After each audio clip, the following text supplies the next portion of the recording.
You know, you can tell a lot about a society's values just by looking at how it treats its oldest members.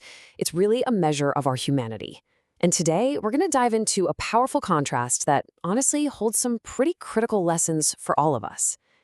See, on one side of the coin, you have a worldview where elders are seen as living libraries, as sacred guides, the keepers of essential wisdom. And then on the other side, they're often seen as a problem to manage, a line item on a budget. These two ways of seeing the world just couldn't be more different. So you have to ask, right? How did we get here? How did we end up with such a massive divide?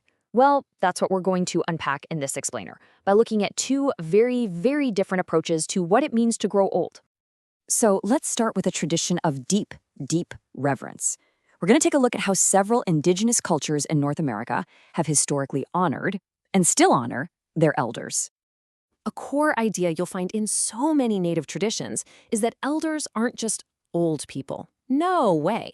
They are the living libraries of their communities. They hold the memories, the history, the spiritual knowledge of their entire people. They're not a burden, they're an absolutely priceless asset.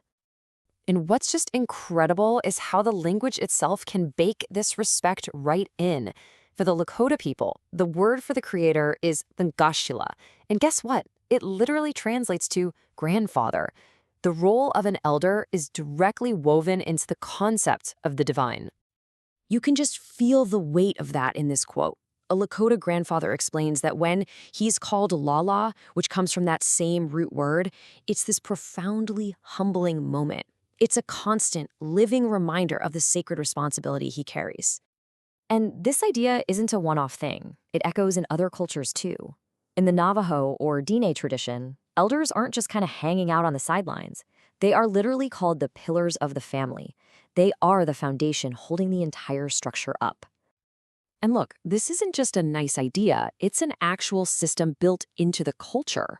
The principle of Clay creates this web of duties where caring for your elders is a sacred obligation. And in return, they give their wisdom and guidance to the young. It's this beautiful two-way street. The Cherokee Nation shares this same deep reverence. Their elders are seen as the essential guardians of their heritage. You have to remember, before everything was written down, their storytelling wasn't just entertainment. It was the actual technology that carried their history, their identity, their very spirit forward through time. So when you zoom out, you see this amazing common thread running through all these diverse cultures. Elders are assets, not burdens. They stay right in the middle of community life. And simple, everyday rules, like the fact that elders always eat first, are constantly reinforcing this deep, deep respect. Okay, now let's turn that mirror around.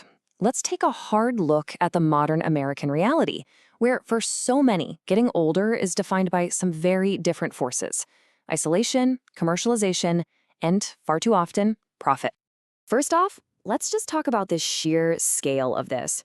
We're talking about nearly 56 million Americans over the age of 65 right now. And in many places, that number is just exploding.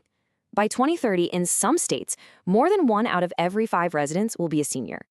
This is not a niche issue. It affects absolutely everyone. So, how is our system handling this?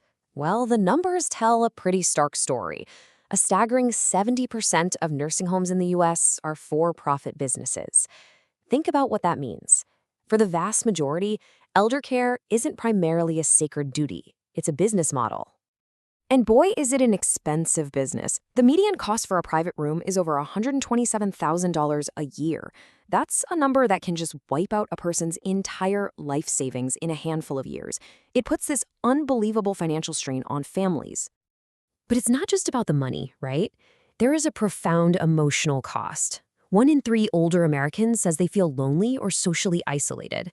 In a system that often pushes elders out of sight, the price they pay is in connection and companionship. And tragically, it gets even darker. This is hard to talk about, but an estimated 1 in 10 Americans over 60 has been a victim of some form of elder abuse, physical, emotional, or financial. And the worst part, most of these cases go completely unreported. But here's the part that is just absolutely gut-wrenching. Who is doing this?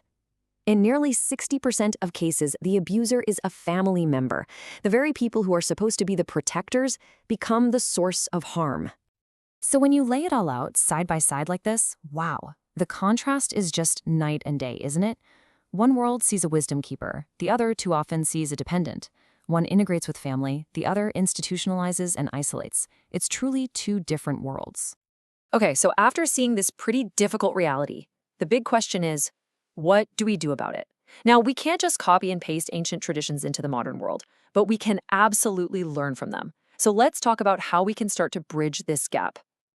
It really seems to boil down to 4 incredibly powerful lessons we can take away. First, start seeing our elders as the assets they truly are. Second, we have to integrate, not isolate. Third, we need to make their care a true community duty. And finally, we must insist on dignity, always. And this isn't just some abstract idea. There are real, practical things communities can do. We can create programs that bring young and old people together. We can build volunteer networks so folks can stay in their homes longer. We can publicly celebrate our elders. And we can demand better policies that protect them and support the people who care for them. There's a Cherokee proverb that just says it all so perfectly. Each elder is a treasure, the guiding stars of our future. They have the wisdom, they have the experience to light the way for the rest of us. If, and it's a big if, we just take the time to look up and listen. Which really leaves all of us with one final crucial question we have to ask ourselves, our communities, and our country. Are we following their light?